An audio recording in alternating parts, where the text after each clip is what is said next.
Okay, so got all that put back together.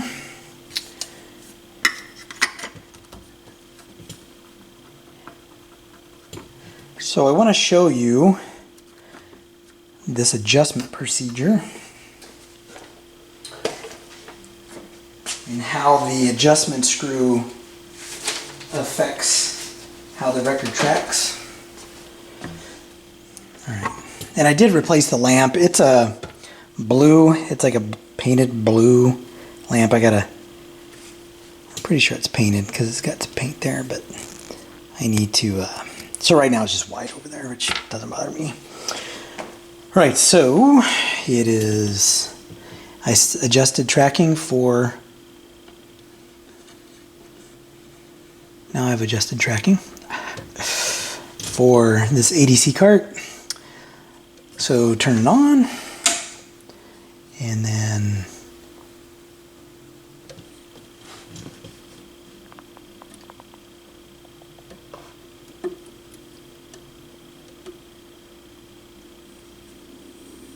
alright, so there's that.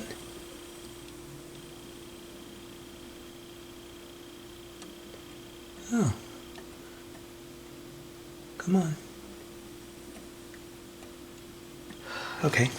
So I got to troubleshoot something over here. I may have to put this bad bulb back in there. It says it's 6.3 volts. So I put a 6.3 volt lamp in there. Well, it doesn't. Well, yeah, I don't want to. Let me put this other lamp back in there. I'll come back. Okay, so I just put some LEDs in there and now it's working fine. So, back to what I was trying to do.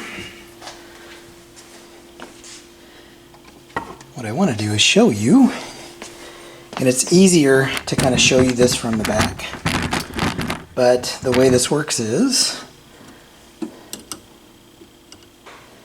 and this whole, the tone arm slides out. Right, so unscrew it and you can remove that whole, the whole tone arm there. So what you do is move this into the position where it's going to start on the record, hit play, and then lower. Once you lower, can't really see the gears down here, but I want to show you, once you lower that tone arm,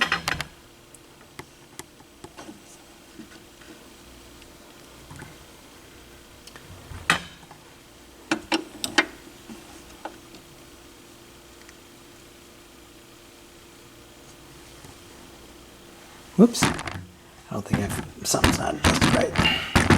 Try this again. Alright, so I got it adjusted. So we'll drop this down. Wait, this is, stop it.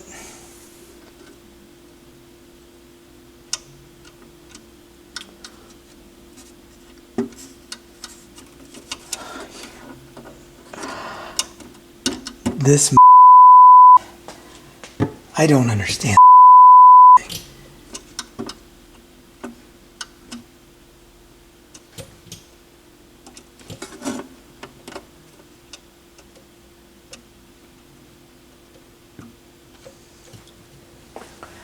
It's amazing that this work, and it'll stop. Now I got put it on. Turn it off.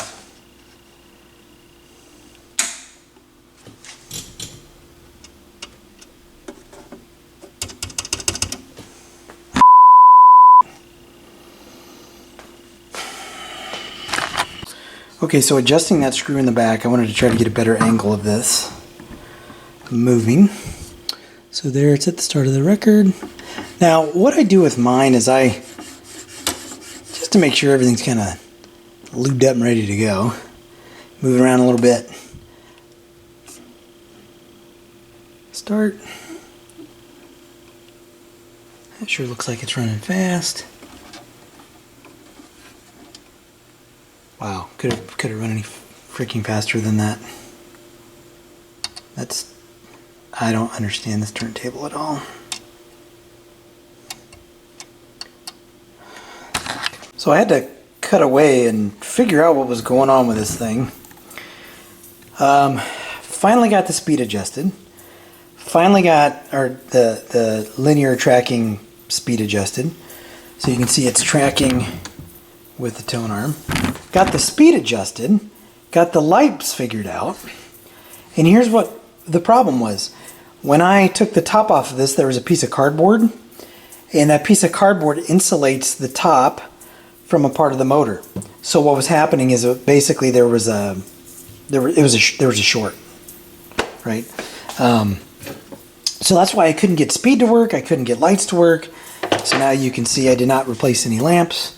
I've got 33, which is weird, 33, 45, and stop. Finally got this. Now, I do need to kind of give this a little bit of a kick in the pants to get it started. And the one downstairs did this, my other one, did this for a while too, where I would start a record, I just have to kind of tap it. And then it would get started, and it's got that goofy kind of a flat spot, which I really don't see how that would affect it. There's no lube on any of this, but I do need to clean this off, this bar here, and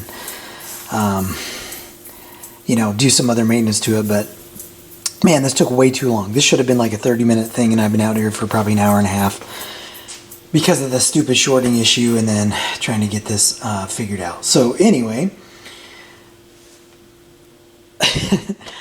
I'd like to call this the easy way to adjust the tracking on an ST7. If you omit all of the weird electronic issues with the short, and then the fact that the first grommet I put on was too large and I knocked it off, I mean, it was a pretty short-ish, you know, repair adjustment. So anyway, I'm going to wrap this video up. I'm going to dive into this, recap it, completely redo everything. But I've been out here for a while. It's pretty warm. I'm just going to let this be for a while, let it play. And I'll catch you in the next one.